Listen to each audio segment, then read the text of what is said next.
We just learned within the past few hours an arrest warrant is out for the man at the center of the investigation. He faces 4 counts of first-degree manslaughter and a $4 million bond.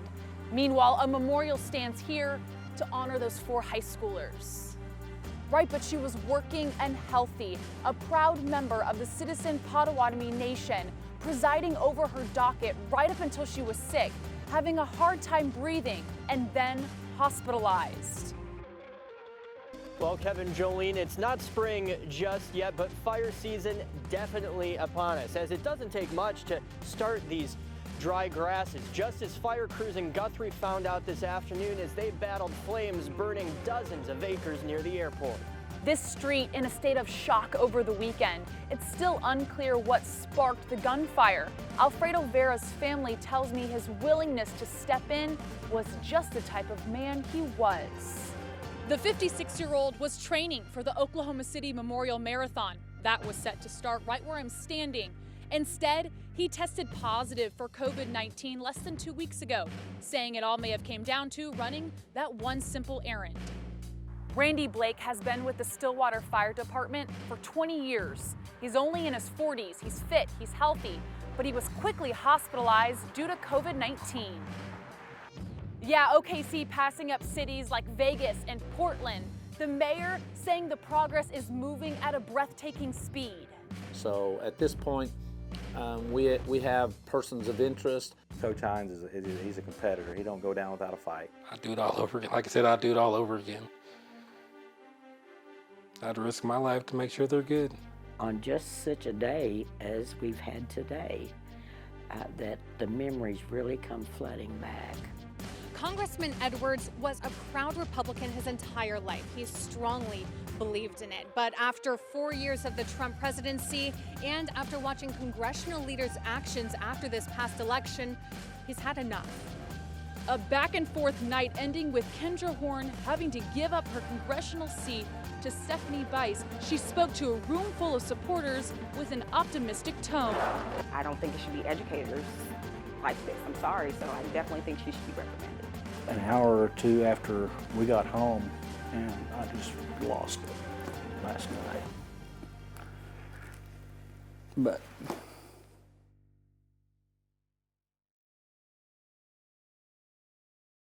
Hello everyone, it's almost time for my appointment. After recovering from COVID-19, I'm going to donate my plasma to Oklahomans across the state who are fighting the virus. We're going to take you for an inside exclusive look here at the Oklahoma Blood Institute at how the process is done. Let's go. It's all smiles today. But let's rewind. 3 weeks ago, I tested positive for COVID-19. Chills, fever, body aches, and breathing is a little bit more difficult. After 2 weeks, I was given a clean bill of health, which means I join other recovered cases in donating plasma to help those still fighting. 1, 2. The process, easy and painless, starting with a quick stick of a needle. We made it. And then the machine takes over. My blood taken out. Plasma, the yellow liquid, separated before the blood goes back inside my body. So you're going to share with somebody else your immune strength. The Oklahoma Blood Institute says they're in dire need of convalescent plasma donations. President and CEO Dr. John Armitage revealing the demand is up 7-fold with surging cases statewide. When my plasma is going to be injected into somebody else? We give a direct infusion to a patient. We hook up to the IV directly. Your gift goes right into the patient. About an hour later, it was over. The bags off to the freezer, and by this weekend, my plasma will be in ICUs, ready to help up to 3 Oklahomans. While the OBI hopes the Oklahoma Standard Smile big! Steps up. If you want to beat COVID, this is the way you do it. After the suspect was in custody, troopers say they were shocked to find the toddler standing up in the back seat. After further investigation, they learned that the baby girl possibly was first in the front seat when the chase began. Eastbound or westbound on southbound 44. They're running about 110 and a 45. Right before rush hour Tuesday, a chase in the center of town, crossing through construction at 235 and I-44. Reaching to his right. I don't know what he's doing. The driver started reaching down into the floorboard. He thought he might be trying to reach for a gun. Gary Hightower, one of the troopers on the tail of a white sedan, topping speeds of 115 miles per hour, weaving in and out of traffic.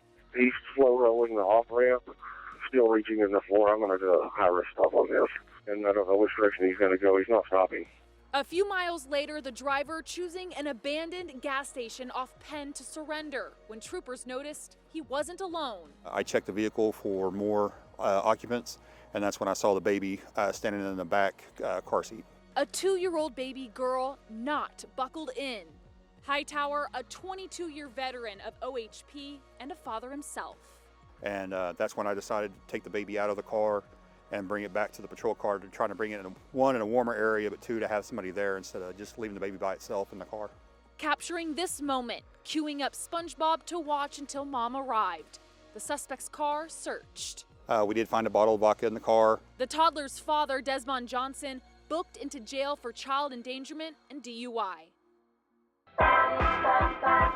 It's a blast from the past. Here are your tickets. Popcorn and a movie within the comfort of your own car. There's 5 kids in our house. Everybody's going a little stir crazy. Some waiting 3 hours for a front row seat at Winchester Drive-In in South Oklahoma City Friday night. As soon as we found out it was open tonight, here we come. All with a modern twist. Now showing Trolls!